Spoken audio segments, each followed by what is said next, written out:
Shiva!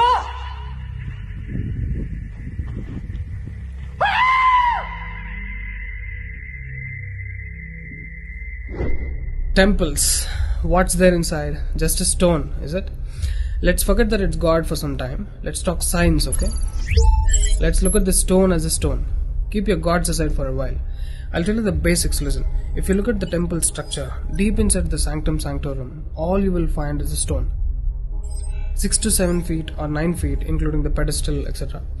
A whole lot of people are ridiculing why this much decoration to a stone. What's there in it? How can you worship this dumb stone as God?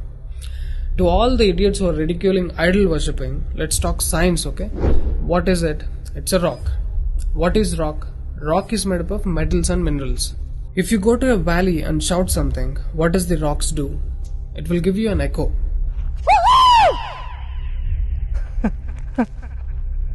It's an open place. The sound travels, hits the rock and throws it back. This phenomena is called echo and it's scientifically proven, everybody knows it. Depending on how loud you send the sound waves, accordingly rocks will throw back an echo. Every rock, that's why you will hear 2-3 sounds at different intervals. Visually you cannot see what's happening, but you can hear it. This is in open space. Imagine if you're doing it in a closed place. What would be the amount of echo? Obviously much more than the open space. Let's get inside the temple. You will find a linga or a statue made of a rock. And it's placed in a closed wall structure with a Galigopuram on the top. That means a pyramid structure with a tip pointing to the sky. There will be no ventilation. Tight packed and covered with stone walls to a precision where even the light cannot enter. Now people send some sounds to the rock. Not just today, it's been practiced since thousands of years. They are sending some sounds to the rock continuously, right from the morning to afternoon to evening till night, every day. We all know that sound has a form. To all the lower IQ people, I'm going to show you a few experiments where particles form different patterns and forms due to various types of sounds. I saw a beautiful music video in this channel in which they show how water, fire, particles respond to the sound. It's an incredible experiment, you must watch it. It is a film to describe to you the effect of cymatic frequencies. Now, 72% of your body is water. 12% is earth, 6% is air, 4% is fire and the remaining is space. Don't you think this sound has an impact on your system? Look at how drastically the water is responding to the sound. Similarly, fire. In fact, everything in the cosmos responds to the sounds. That's why yogis of the past have always said sound is the basis of existence. Every form is a certain reverberation of sound. If you master the sound, you can play with the 5 elements. That's how the sages of the past used to walk on water, disappear into the air, walk through the walls, etc.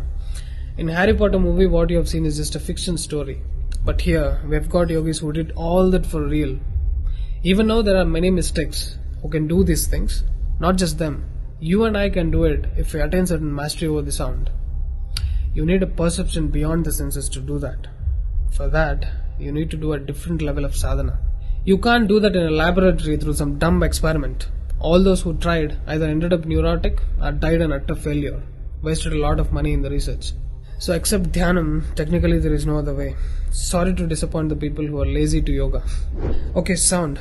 I recommend you to watch more such experiments in YouTube to understand better what I'm trying to say here.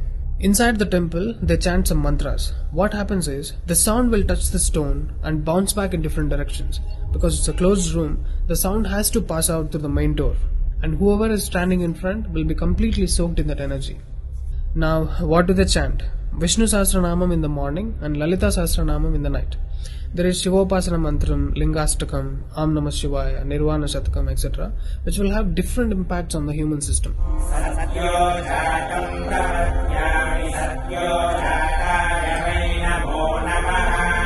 I really wanted to check what impact these sounds have on the human system.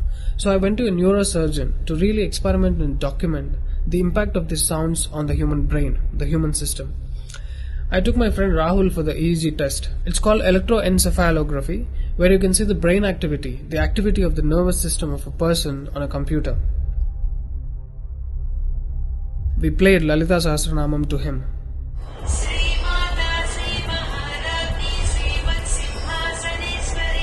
Rahul relax your face ఒకసారి first నుంచి చూడండి. Right.